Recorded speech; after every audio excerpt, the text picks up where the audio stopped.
what's guys, welcome back to the channel. In this video we are painting the 1971 Plymouth Hemi Cuda. First things first, a lot of you were asking me, do I ever paint my bodies with Tamiya acrylic paint? In most cases I don't, because a lot of times I do splash paints. But in this case, I had to get this build done for a Pacific show, and I wanted it in this particular green. This is light green from Tamiya. This is their X15 color with their acrylic lineup. And so don't take anything too serious about me on this paint job, because I have no idea what I'm doing with acrylic paint. I've painted a few bodies before in the past, quite a few years ago I should say, with acrylic paint, but I have no idea what I'm doing. So this is not a tutorial video on how to paint a body with acrylic paint. This is just me painting the body with the Tamiya X15. So I just pre-thinned it, and as thin as you want it to be, and this is what I know, is you want your paint to be as thin as milk. So that's what I did with this, and as you see my glove, I did a lot of test sprays, because I'm just trying to figure out on a good ratio on mixing this paint and stuff. So I finally got it to where it's thinned down and Airbrush does not spin it out, or spin out like water, too liquidy. So this is good. So we're doing a hard to reach areas first, easy to hit spots. There's a lot on this body, such as a lot of the curved fenders and curved body lines, also the engine bay and stuff. So doing all those first, so we won't forget those, and then we'll go ahead and move on to the entire body.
Alrighty, now it's time for the second coat. So I'm going to dry for about 10-15 minutes.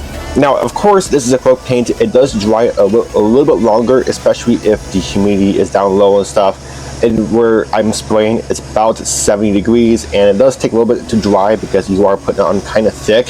So easy trick to do that with acrylic paint is use a blow dryer, and it can instantly dry instantly. If you don't have the blow dryer, you can let it dry for about 10-15 minutes, but I didn't really want to do that, so I just got a blow dryer and dried it carefully, and it dried it pretty darn fast. So for me, it was about 5 minutes, and then we'll move on to the second coat. So this coat is just as thick as the first coat, because now here's the thing about the acrylic paint. The acrylic paint is not heavy paint or strong paint in this case.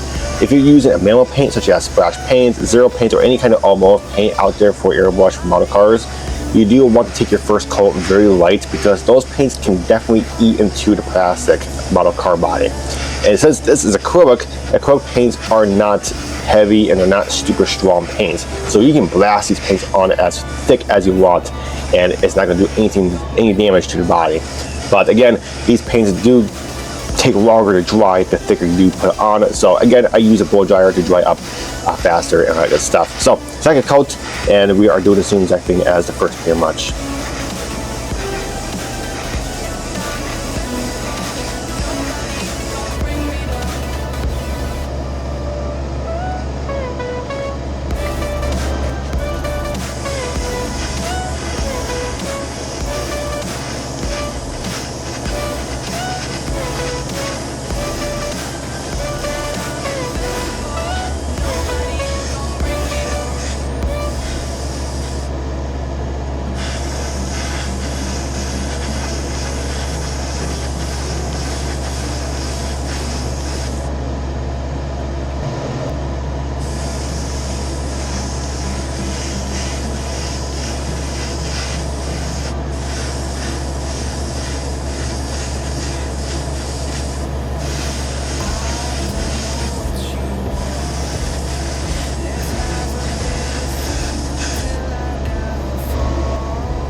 Alrighty, now it's time for the third and final coat. Again, this coat is just as thick as your first and second coat. So in some cases, acrylic paint might need more coats than usual. In this case, this is the third coat, and this coat turned out pretty good. I could have done the fourth coat, but I think the third coat was just as good as enough. I don't think it was going to get covered any more in this. But acrylic paint is kind of tricky because sometimes you can definitely see some light spots, sometimes you can't. So make sure you do take precautions and make sure you have good lighting because acrylic paint it covers differently than a enamel and lacquer paint. So make sure you do have good lighting and make sure everything is covered evenly. If you're not so sure, then go ahead and do your fourth coat. Again, I use a blow dryer to speed up the drying process, and then we are on to our third coat.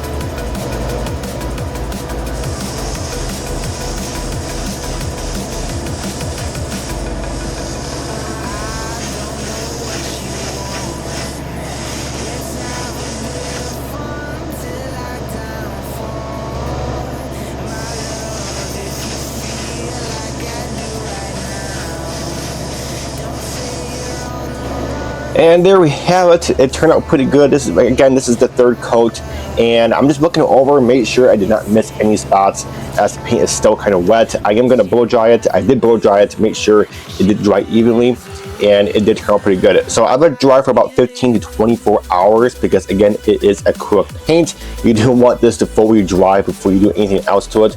Now in this case, I did put on 2 big black decals on the back pillar area.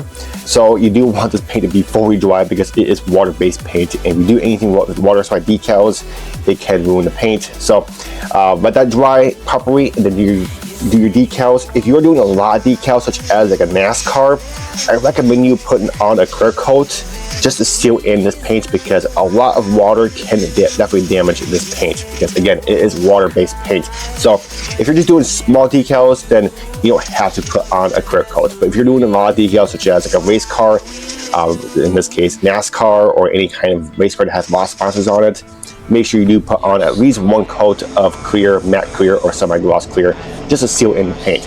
And now we're moving on to our 2K Clear. This is our first coat of 2K Clear. This is, of course, we're using our finish 1 method. Now I am putting on one coat on the decals right now, just so the decals can get used to the clear coat, and basically just gives them an extra set of clear on top of them, and then we're moving on to the entire body.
Now it's time for a second coat until you get clear. Again, keep this coat even as possible. You can go a little bit more heavier than your first one. Your first one was just a tack coat for your second coat, and this one can be a little more heavier than usual. So if you have any kind of orange peel, don't worry about it, because this coat is going to fix it. That's this one in your third coat. So don't worry about any orange peel on your first coat.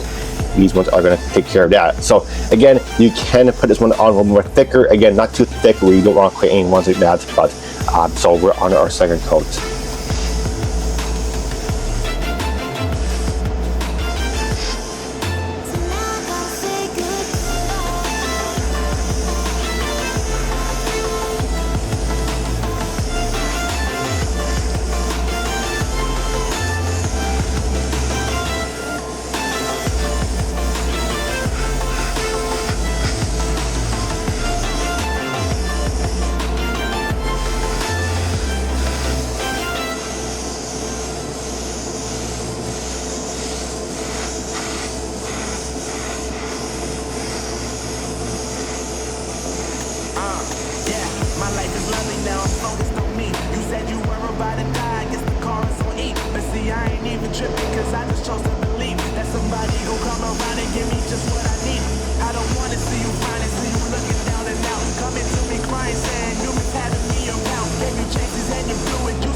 Okay, now it's time for our third coat. So again, let it dry for about 10-15 minutes. Your second coat, and this one can be more thicker. If you do have some more orange peel, or you do have a lot of orange peel left over from the second coat, you can of course put in a little bit more extra reducer into your current coat mix. That'll make it more even, and it'll throw out your airbrush much more smoother, and it'll create a much more smoother finish on your body. So take that precautious, because if you do thin it, it is more watery and is much more thinner. So make sure you are precautious by that, because it can run much more easier. So this is the third coat, and take this one more just as even as your second coat.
Okay, and we are doing a fourth coat. Surprising, yes. I'm sure most of you are like, wow, you're doing a fourth coat.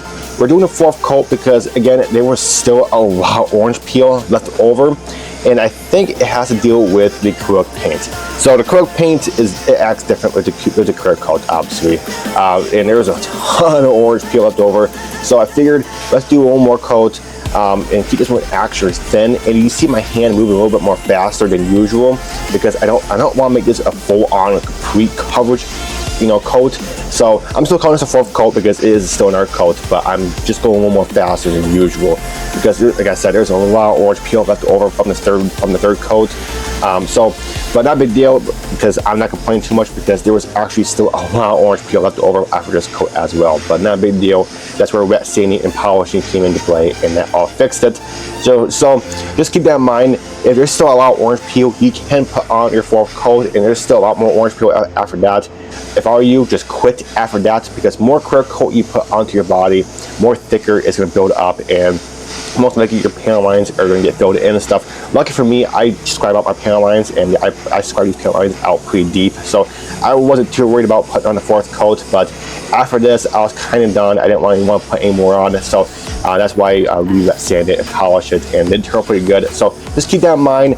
The more coats you do put on, more thicker it does build up, and it can fill in your panel lines. So just keep that in mind and keep that precautious. So if there's a lot of orange peel left over, if I were you, just stop, and just let it dry for about 4 days, and then just wet sand it and polish it, and that's going to fix it whatsoever.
And there we have it. So the clear coat turned out pretty good. It turned out really good, really smooth, but as you see me turn the body around, there's a lot of orange peel, especially on the trunk and on the side. There was just so much orange peel left over. So we just going to quit. We're going to let it dry for about 4 days, and we went ahead and wet sand it. If you want more in-depth detail on how to use 2K Klear, click on this video. If you want more in-depth video on how to do decals, click on this video. And if you want to know how to wet sand and polish on your model car bodies with 2K Klear, go ahead and click on this video. So thank you guys so much for watching. I hope you enjoyed, and until my next video, we'll catch you guys next time.